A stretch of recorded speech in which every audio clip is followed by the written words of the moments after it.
La situació actual quina és? Vosaltres recordeu, perquè hem estat en contacte sempre amb tots vosaltres, que el 2018, a finals del 2018, es van adjudicar les obres de la primera fase i que durant tot el 2019 hem construït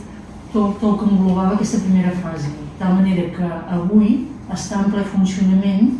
tot allò que vam iniciar a principis del 19, que és bàsicament la nova sala d'aigües, o el nou gimnàs amb les dues sales d'activitats dirigides. Aquesta segona fase és remodelar la part que ens falta del club, que és la part central, aquí ens en trobem ara.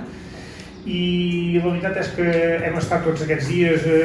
o aquesta temporada que hem estat fent obres de la primera fase, també hem anat recollint inputs del soci, de veure què és el que realment voldrien aquí al club. Nosaltres hem estat mirant les necessitats que realment creiem que el club necessita ara i en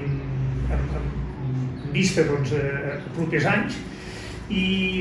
què farem? En un principi es tracta de remodelar la part central del club, de tenir una entrada més digna, per dir-ho d'alguna manera. Em refereixo més digna que hi hagi més espai per en èpoques de fred, en èpoques de pluja, quan venen socis,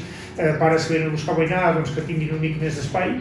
Remodelarem tot el que és la part de la secretaria, també perquè evidentment els temps canvien i es treballa d'una altra manera perquè puguem treballar més a gust i puguem atendre més bé el soci. En la part de secretaria i part d'administració hi entrarà el que són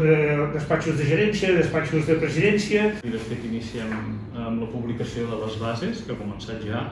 i de fet és una notícia important i que s'allargarà fins al dia 16 d'abril d'aquest mes, a les 6 de la tarda, en què s'obre el termini perquè els arquitectes puguin presentar les seves propostes al Club Natació Olot per participar en aquesta primera fase de selecció d'arquitectes i enginyers, que és la que comencem ara. Com ha dit la presidenta, hi ha una singularitat molt important a diferència procedimental de la primera fase, i és que al poder tenir una mica més de temps, hem preferit separar el procés de contractació d'arquitectes i constructora i poder primer centrar-nos en la selecció d'uns bons arquitectes i d'un bon equip d'arquitectura i un bon equip d'enginyeria que han d'anar plegats per poder definir una proposta que, com han comentat, és emblemàtica pel club, que és la imatge pel club, i per tant és molt important, i per això preferim dedicar-hi temps i dedicar-hi una bossa d'hores importants de la nostra dedicació en aquest club.